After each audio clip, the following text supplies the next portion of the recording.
Hello friends, welcome to Pebbles. நம்ம இன்னைக்கு செய்ய போறது சந்தகை. ஆல்ரெடி சந்தகை எப்படி புளியணும் அப்படிங்கறத நான் ஆல்ரெடி வீடியோல இருக்கு. அந்த description boxல லிங்க் கொடுக்கிறேன். இதோ சந்தகை புளிஞ்சதுக்கு அப்புறம் காரத்துக்கு நம்ம வெங்காயம், பச்சை மிளகாய், கறிவேப்பிலை போட்டு தாளிச்சுக்கலாம். அதாவது இனிப்புக்கு தேங்காய் பால் எடுத்துக்கலாம், தேங்காய் சர்க்கரை இது ரெண்டையுமே mix பண்ணிக்கலாம். வாங்க எப்படி செய்யறதுன்னு பார்க்கலாம். சந்தகை செய்யறதுக்கு தேவையான பொருட்கள் நம்ம 1 டம்ளர் அரிசி எடுத்துக்கிறோம். இது 2 மணி நேரம் சோக் பண்ணி வச்சிருக்கிறேன். இதுக்கு தேவையான அளவு உப்பு நம்ம எடுத்துக்கலாம். ஃபர்ஸ்ட் இது மிக்ஸி இல்லனா கிரைண்டர்ல நல்லா அரைச்சிட்டு அதுக்கு அப்புறம் நம்ம இட்லி ஊத்தி செய்ய போறோம். வாங்க எப்படி செய்யறதுன்னு பார்க்கலாம். இப்போ நம்ம மிக்ஸில அரைச்சிட்டோம். இது பாத்தீங்கன்னா தண்ணி மாதிரி இருக்கணும். இத நம்ம இட்லி சுட்டு எடுத்துக்கலாம். லைட்டா நான் எண்ணெய் தடவிட்டேன். நம்ம எல்லாத்துலயுமே மாவு ஊத்திக்கலாம். இது அப்படியே இட்லி தட்டுல வச்சுக்கலாம். ஒரு 10 minutes வேக வச்சு எடுத்துக்கலாம். வெந்துருச்சான்னு பார்க்கலாம். நல்லா வெந்துருச்சு. இதை நம்ம சந்தகை அச்சில் புளிஞ்சு எடுத்துக்கலாம். இதில் தான் நம்ம சந்தகை புளிய போகிறோம்.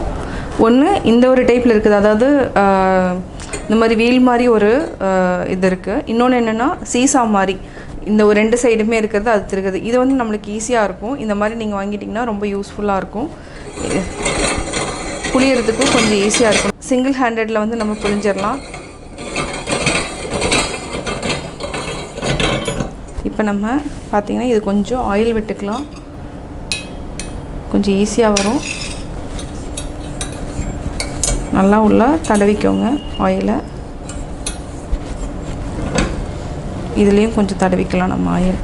இப்போ நம்ம சூடாக செஞ்சு வச்சுருக்கிற இட்லி இது ரொம்ப கொதிக்குது. இன்னும் நம்ம கட் பண்ணியும் போடலாம். இதே மாதிரி சுற்றிட்டே இருங்க.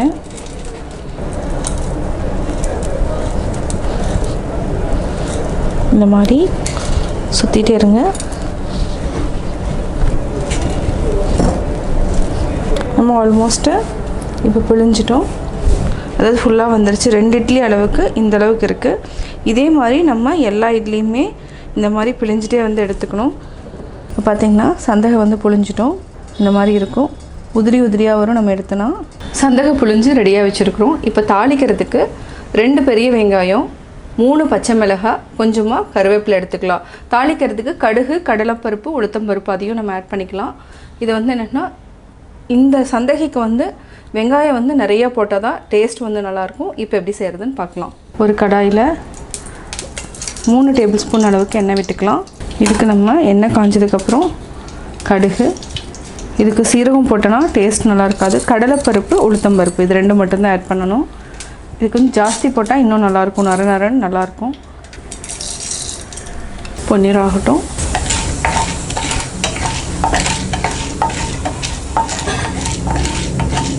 பொன்னிறம் ஆயிடுச்சு. இப்போ நம்ம வெங்காயம், பச்சை மிளகாய், கருவேப்பிலை இது அப்படியே நம்ம ஆட் பண்ணிக்கலாம்.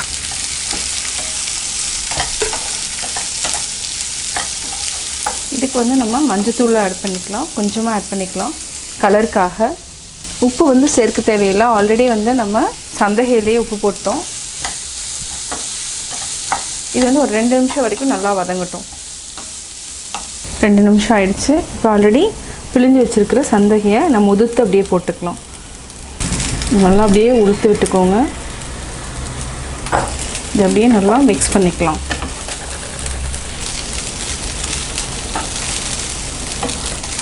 நல்லா மிக்ஸ் பண்ணி விடுங்க. சந்தகை தாளிச்சிட்டோம். இப்போ ரெடி ஆயிடுச்சு. இதை நம்ம வேறு பவுலுக்கு மாற்றிக்கலாம். சந்தகை தாளிச்சிட்டோம். இப்போ ரெடி ஆயிடுச்சு. இதை நம்ம வேறு பவுலுக்கு மாற்றிக்கலாம். சந்தகை ரெடி. சந்தகை பிழிஞ்சதில் நம்ம பாதி காரத்துக்கு எடுத்துட்டோம். இன்னும் மீதி இருக்கிறத நம்ம ஸ்வீட்டுக்கு எடுத்துக்கலாம். இது பிழிஞ்ச சந்தகை, தேங்காய் பால், நாட்டு சக்கரை இல்லைன்னா ஒரு சிலருக்கு ஒயிட் சுகர் பிடிச்சதுனால அதுவும் எடுத்துக்கலாம். இது கூட நான் ஏலக்காயோடு மிக்ஸ் பண்ணி வச்சுருக்கிறேன். இந்த 3ஐயுமே நம்ம கலந்து சாப்பிட்டுக்கலாம். சுவையான இனிப்பு சந்தகை ரெடி.